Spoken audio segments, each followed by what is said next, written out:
So today is Saturday, November 3rd, 2018, and we will continue our series of Teishos, uh, drawing on Before Buddha Was Buddha, learning from the Jataka Tales, which was authored by myself and published by in the spring of 2018. Uh, just a reminder about Teisho. Teisho is another form of Zazen. So while listening to Teisho, think of it as being addressed directly to you alone. It's not a group experience. And while listening to the Teisho, that is allowing the Teisho to enter, continue on with your practice. Uh, if you find that paying attention to breath or focusing on your koan while listening is too complex, then let the listening take precedence. Just be an ear. Let the Teisho in like the sound of the wind in the trees, a caw of a crow. There's no mulling over it. There's no thinking about it. There's just be the Teisho by allowing it to enter. So give it precedence. If you need to move, do so quietly and unobtrusively. Also, if you're sitting in a place where you're not able to see the teacher, Eiken Roshi always said it's fine to angle yourself so you can. It's fine to look during Teisho at the teacher while it's being presented. So today we will look at Garahita Jataka number 219 in the Pali collection of 547 such tales. And also please remember all 547 Jatakas are now available in their 1870s or 1890s translation, the only complete translation into English by E.B. Cowell. It's now available online. So if you go to the Endless Path Zendo Facebook page, you'll find a link to that in one of the postings over the last few weeks. Or I'm sure if you Google it, you'll be able to find it. But it's quite interesting to see the 1890s or so forms in English, and you'll get a sense also of what I've done with them. So let's see how this Jataka goes. Long ago, the Bodhisattva was a monkey. When grown, he became leader of a monkey troop. One day he was trapped and caught by a woodsman. This monkey is large, handsome, and smart, thought the woodsman. Why, he already has the latch of his cage half undone. I'll bring him to the king, who enjoys watching the antics of monkeys. He should find this one particularly entertaining. The king was pleased and rewarded the woodsman. He then put a golden collar and chain around the monkey's neck, gave him food to eat and toys to play with, and treated him quite kindly. He liked this monkey so much, he began taking him everywhere with him. The Bodhisattva monkey then got to see, through this connection, human life at the highest levels. He attended archery tournaments, gymnastic events, horse races, banquets, and weddings. He went to the theater, dances, musical gatherings, and observed legal judgments. Wherever the king went, he went. At night he slept near the king on a silken pillow. The king's affection for the monkey continued to grow. One day the king called for the woodsman. Do you remember where you found my monkey? He asked. I do, my lord, answered the woodsman. Take him back and release him. It makes me sad to think that he's been kept so far from his forest home, from family and friends. The king unhooked the golden collar and gave the monkey to the woodsman. Deep in the forest, following the king's wishes, the woodsman set him free. The monkey bounded away, scrambling up the face of a great boulder that served as the monkey's gathering place. It had been so for generations. Quickly, his fellow monkeys gathered around him, astonished to see their chief alive. They had given him up for dead. When the joyous hubbub subsided, they asked their king, "Where have you been? How is it that you've returned? How did you escape?" The Bodhisattva said, "I was trapped by a woodsman who brought me to the king. For the last 2 years, I've lived with the king as his pet. I dined on rich foods and slept on silken cushions. I saw how kings and nobles among men live. I wore a golden collar and a chain. Longing for the forest and missing you all, I tried many times to escape, but never could. Finally, I accepted my situation and did whatever helped me to make the most of it. I'm not one to mope. Still, if the chain and collar had ever been unclipped, I would have made a run for it. But it never was. As there was nothing more I could do, I made friends with the king. One day, he seemed to realize that I was not free, that I'd been stolen from my home, taken from my family and friends, and he ordered me released. The monkeys were impressed. "That's a good king," they said. "What is it like living among humans?" they then asked. "No," said the Bodhisattva, shaking his head. "Now that I am free, I will not speak of it." "Tell us," they begged. "We too would like to know the ways of men." The monkey leader, the Bodhisattva, settled on his haunches.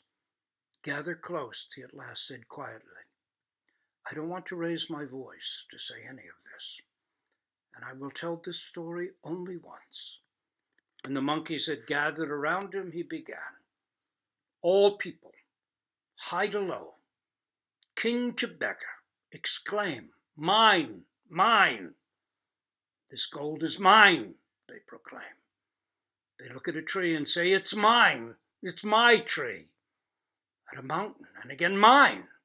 At a river, and yet again, "Mine." A horse, an elephant, a man, a woman, a child, a mango, a monkey. "Mine, mine," they proclaim day and night. They have no peace. They know nothing of selflessness or impermanence, but think that by saying "mine," they can possess things and keep them. They will even kill others of their own kind for the sake of this horrid "me" and "mine." The monkey's hair stood on end. Many of the monkeys began to shiver, teeth chattering in terror. Others covered their ears, crying out, "Stop, stop!" Some fell down and wept, exclaiming, "Terrible!" Others exclaimed, "We shall never be free from this.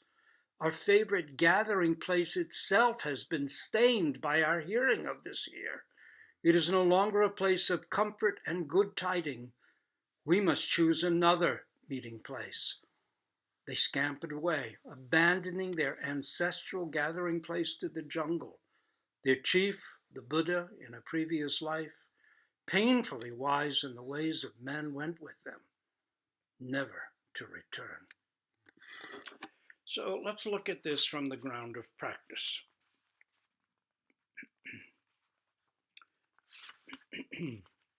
Zen saying, "Underfoot the mud is deep." It's not surprising that there are a number of jatakas in which the Buddha in a past life is a monkey. In India, monkeys are as common as crows. 2,600 years ago, people certainly noticed that monkeys were a lot like us. They cared for their young and were smart, nimble, entertaining, exasperating, and emotional. Jatakas reflect a full range of these behaviors. In some tales, monkeys are foolish, pulling up plants to water the roots, thereby killing what they seek to protect. In some, they are strident, and others clever. But in the most well-regarded of such tales, wisdom and compassion come to the fore. In the famous Mahakapi, great ape Jataka, the Bodhisattva is a monkey king who sacrifices his life to save his people by making a bridge with his own body. A note here, if you're familiar at all with Dian Fossey's work with gorillas in the mist. One of her favorite gorillas she had named Digit. He was missing part of a finger because it had been caught in a snare set out by hunters. And he lost that finger from the wire cutting through it. That gorilla was killed by poachers as he stood his ground to protect his family from them. When they were being hunted by poachers, he turned and faced them, allowing his entire family to escape. He was speared to death. If we think only that Jatakas took place long ago in previous times of world ages, think again. Right now, on this earth, all around us, Jatakas are unfolding. Bodhisattvas on the way towards Buddhahood exist in many, many forms. It isn't just past history. If you keep your eyes open, you'll see such stories taking place today. The story of Digit is very much like the story of the Bodhisattva as the monkey king, who risks and sacrifices indeed his own life to protect and save his fellows. In another tale, the Bodhisattva monkey saves a man who's trapped in a pit. Freed, the man bashes his savior with a rock, meaning to cook and eat him. But he's so weak after his ordeal that the blow is merely glancing. The monkey forgives him, and keeping his emotions in check, even transcending them, leads the man from the forest. The Dalai Lama told this tale in Dharamsala to a largely Tibetan audience, perhaps modeling a bodhisattvic response to China's brutality toward Tibet. In short, Jatakas are teachings showing the mind of the bodhisattva in all sorts of complex situations. In Tibetan Buddhism, there is a tradition of terma. These are dharma treasures hidden in the earth, sky, forests, and mountains. Uncovered, they offer guidance in dark times. Perhaps Jatakas are Buddha's terma, left by Shakyamuni to remind us of the equality of all life, the value of selflessness, and the intricate workings of karma, as well as to reveal the prodigious commitment and work lying behind the Buddha's smile. We too are encouraged, hearing these tales, to get real and do the work, not just look the part, for it will take work. It's not just, let's say, the kind of clothing we wear, the kind of haircuts we have. It's not even about reading and study. It's about fundamentally doing the work required to wake up, to become of benefit to all beings. This is the path laid out by our ancestors in Zen practice, by the Buddhas and Bodhisattvas of the endless universe. Jatakas tie all schools of Buddhism together. In the commentary to case number 96 of the Blue Cliff Record, that is Pian Lu in Chinese, Hekigan Roku in Japanese, Chao Chu's three turning words, Guan Wu, that would be Engo in Japanese, imagines Weike, the second ancestor, standing in the snow outside Bodhidharma's cave. And he's standing there in the snow and he's thinking, in the past, people who sought the way, this is Guan Wu's words for him, the compiler of Hekigan Roku.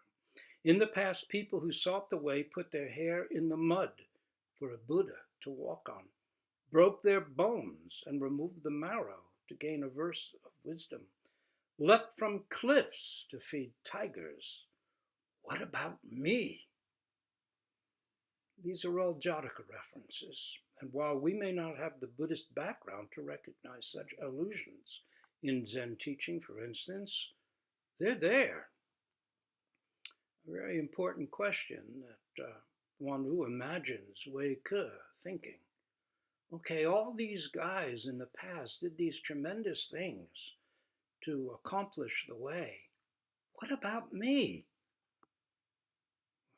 What about me comes down to this breath, being it completely. This count, being it completely. This koan point, being it completely. Letting everything else go. What about me? The Garahita Jataka is very brief. If you look at the original, you'll see it's quite brief. While the Bodhisattva isn't shown, that's this Jataka, the monkey. While the Bodhisattva isn't shown dealing with difficulties or solidifying a virtue, which often happens in a Jataka tale, this whole tale is about difficulty. He's been stolen from his home, taken from his family and friends, kept from his life purpose. How does he deal with these challenges? We're left to fill it in for ourselves. It's assumed we'll recognize how hard the transition from freedom to gilded captivity has been. And we're left to imagine the details. Did he experience terror when caught? Was he depressed by enslavement? Did he try to bite?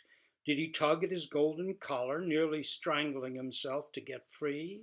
Did he resent captivity? Did he long for friends in the wild? Did he eventually enjoy the food, toys, and colors, sights, and smells of city and court? Did he appreciate the king's friendship? When and how did he come to accept what could not be changed and work with, not against, his karmic circumstances? All we know is that he held his own and somehow made the best of a bad situation. This brief monkey Jataka models the way in the midst of life's disasters and difficulties. It invites us to consider how we work with the obstacles, setbacks, injustice, and malice that may come our way. It also takes the so-called pyramid of life, that comforting mental construction with humans at the top and all other species below, and turns it over in one vigorous flip. It's not pretty. It's one of the rare Jatakas to show not how we see monkeys, but how we look to them. As human beings, we have the potential to wake up, drop self-centeredness, and be of benefit to all. But when we give in to childish views and linger in self-centered dreams, we create the very nightmarish conditions of life on earth we now know all too well. The tragic consequences of me and mine play themselves out around us every day. Me and mine is not an old story. It underlies our present catastrophes, fueling environmental destruction, creating wars built on imposed inequalities of class and race. Facing the consequences of me and mine defines our times. And this story, so clear on an issue of dire consequence to us right now, is at least 2,600 years old. Indeed, me and mine is the sickness of our leaders, many of our leaders in this world today. And its consequences cause immense and long-lasting suffering. It seems so obvious that me and mine is the root of everything. The whole point of Zen practice, we might say, in a nutshell, is to see through this delusive, dualistic commitment to what does not really fundamentally exist. Me and mine. This is the very root of our problem. While humans and animals often talk freely in Jatakas, the monkey and human king, in this tale, don't talk. Perhaps this Jataka edges toward the realism of the tigress, that classic Jataka of the starving tigress and the selfless prince who offers his own body to save her and her starving cubs. They never talk either. Instead, motivation is given and action shown. Perhaps such tales don't take place in the far distant past, but are closer to our own time. Yet any child who grows up with a pet knows that animals communicate with us often better than we do with them. Still, in the Jatakas, two-way conversations are the norm. Scientists today are hoping to reestablish real interspecies chats with primates, corvids, and cetaceans as their best shots, and elephants and octopi might be possible too. This is something that modern behavioral science, those looking at animals, are discovering to be more and more quite realistic. Animals are quite complex. There's no cookie cutter lion, no cookie cutter octopus. They each have unique personalities. They think for themselves, they make decisions. Some may be on the path of wisdom and compassion. In other words, the world of the Jatakas is not so far off. It's actually the world we live in right now. And it's coming closer in many ways. Actually, things like YouTube and Facebook have revealed videos. People now have cameras in their phones where we see things that are just astonishing that animals may do in terms of intelligence, in terms of thought, in terms even of compassion, acts of really selfless courage. These are being documented almost every day. Zen points to this reality. In koan case number 69 in the Book of Serenity, the Shoyoroku, which we take up after Hekiganroku, Nanchuan's Badger and Fox, it goes like this. Nanchuan addressed his assembly and said, all the Buddhas of past, present, and future do not know it really is. Instead, the badger and the fox know it really is. What is it they know that Buddhists don't? Perhaps we should find out. What's also odd in this Jataka is that the king doesn't need prompting to do the right thing. He just sets the monkey free. There's no need for the Bodhisattva animal to convert the human king to better behavior, which is the usual Jataka pattern. If you remember the Banyan deer Jataka, the Banyan deer is the Bodhisattva in a past life. He converts the human king to a much greater commitment to compassion, to recognizing the equality of all life. The same with the monkey bridge or monkey king Jataka. The selfless act of the Bodhisattva converts the human king to a much more selfless position. That's the usual pattern. Instead, here the king seems to have real empathy and simply frees his pet with no more drama than a simple, goodbye, monkey. But then comes the corker. While humans in the tale are good, the entire human world is shown to be crazy, horrifying, actually, to these so-called lesser beings. In this story, those we think of as below us on life's pyramid don't find us funny, wise, cute, or admirable. Rather, they see us as distressingly deluded and deeply destructive.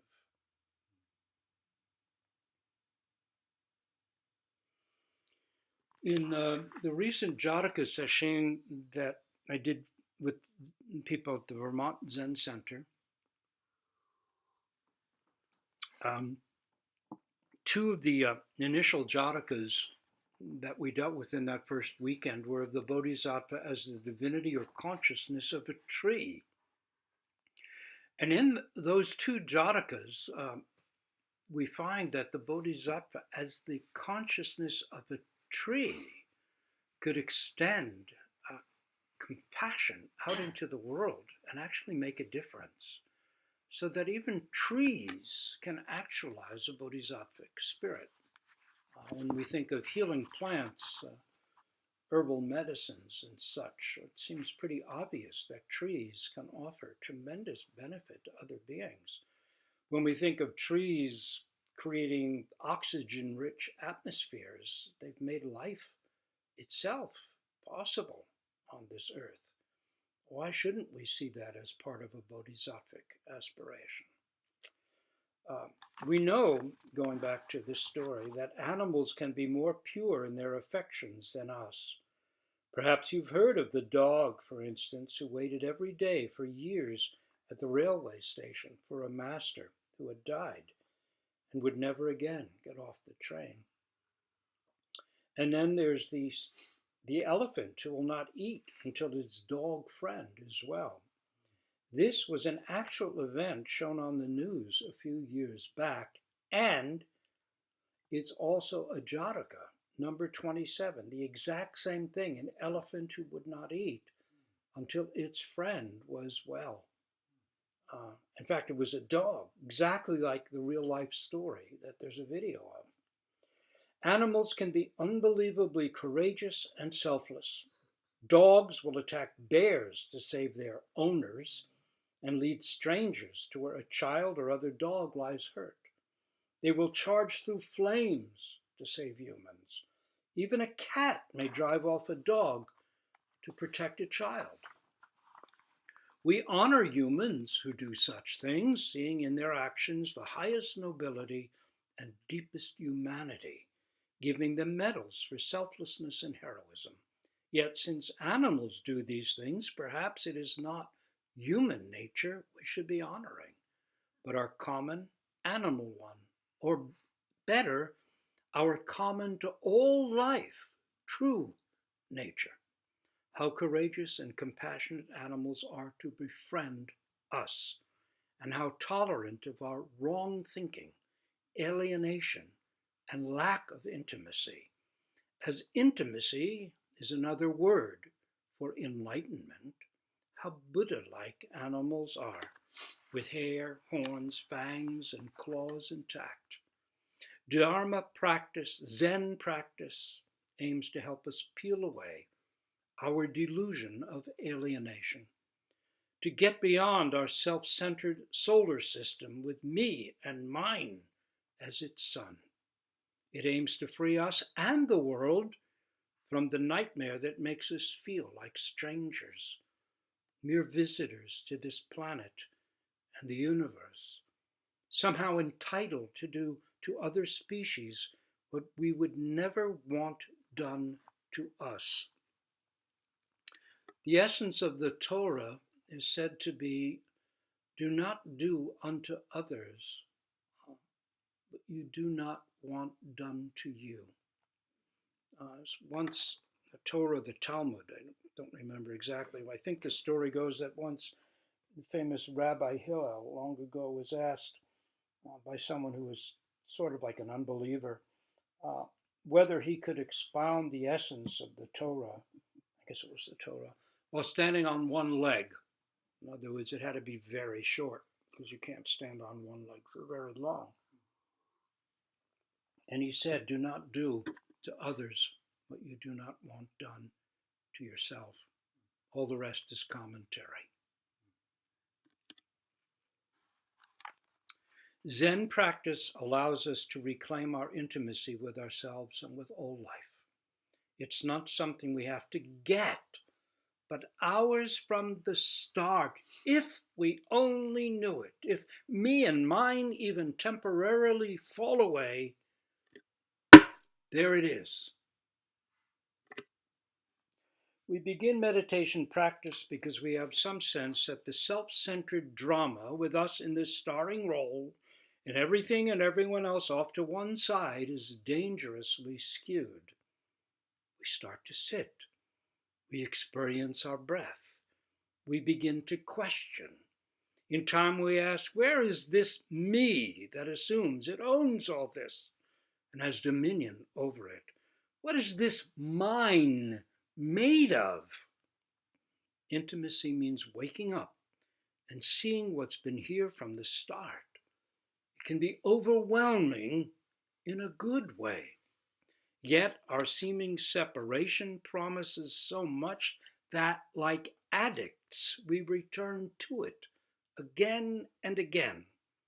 But the promise it holds is always around the next bend, over the next hill, after the next pay raise, past the next award or degree, just over those there in the future, somewhere vaguely ahead.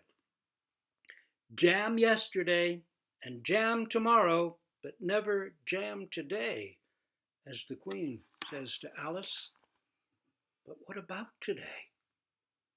Indeed, what about now? What else is there? Even the Bodhisattva monkey was caught. Was the trap baited with sweets that even a wise monkey couldn't resist? Did he reach into the baited trap, grab the treat, and unwilling to let go, get trapped? Oh, monkey, let go. Let go. When we look at the world without practice efforts, we're like Narcissus gazing into the pond, seeing the reflection of me and mine. The good news is that we don't have to renounce people or things or push anything away to find freedom. Freedom is ours from the start if we open our eyes and wake to it. The great Zen master Dogen, commenting on the precept of not withholding spiritual or material aid, says, "From the beginning, there has been no stinginess at all. Nothing has been withheld." But freedom doesn't mean there are no boundaries. We're not aiming for the self-centered freedom to do what we want when we want, egotistic as we please.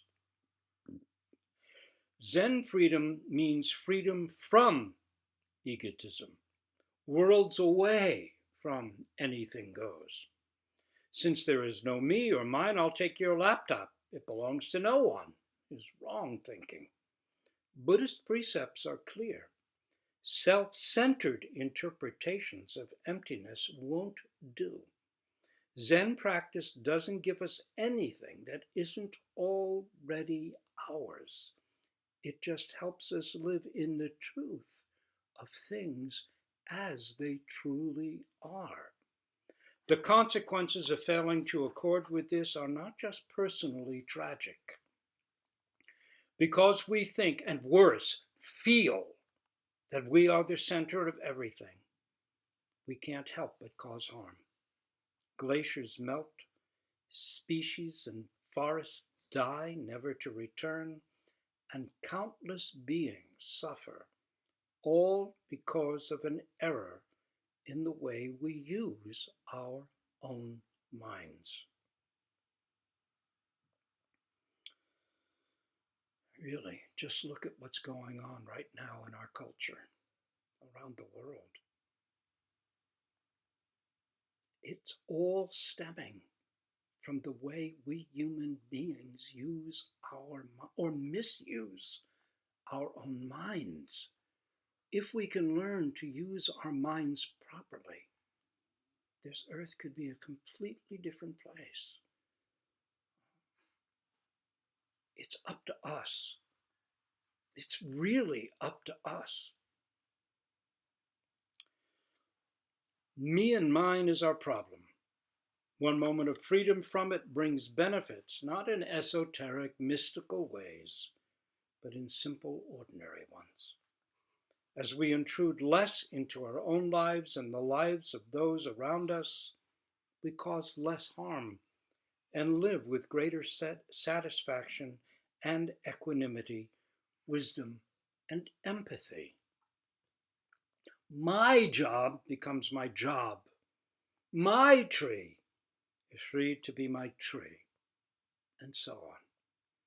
The wisdom and compassion that are our nature have room to function. Yet the wisdom and compassion are our nature. The paradox is that we practice to make their realization possible. Me and mine can cloud them over the way a finger can block out the light of the sun. Intimacy and realization are a practice, a possibility to be actualized, a choice, a step we must consciously take again and again.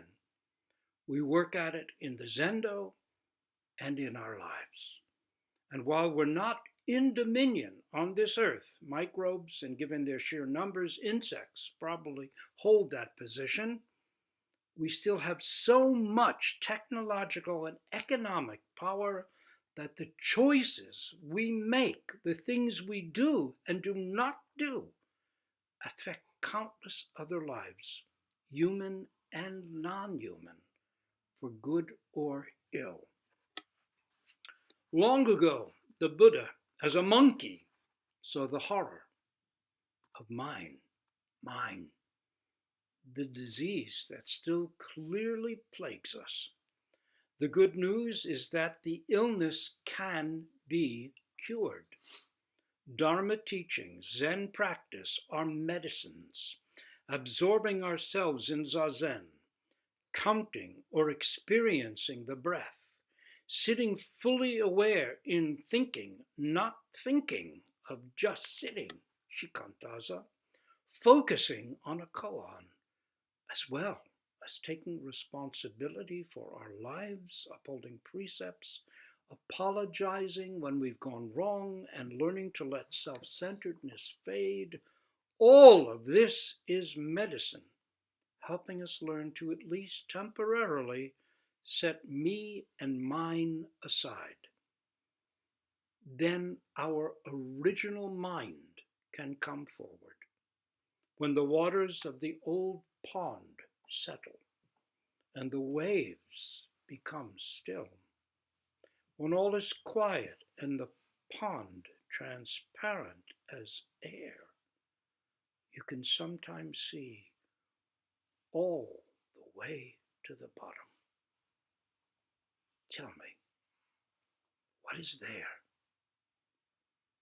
The sense of peace arising from the intimacy or non-separation that comes as we persevere in Zazen is not the end of the illness of me and mine, but it is the beginning of the end.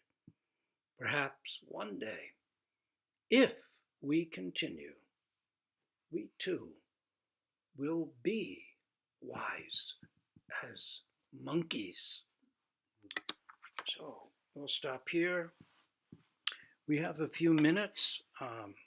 So let's see about doing Shosan together and see if anything has come up that anyone would like to explore before we go on to our short Sangha work period, Sambu, together. So we'll set up for Shosan, and then if there's nothing that comes up for you to explore, we'll go on to our great vows for all.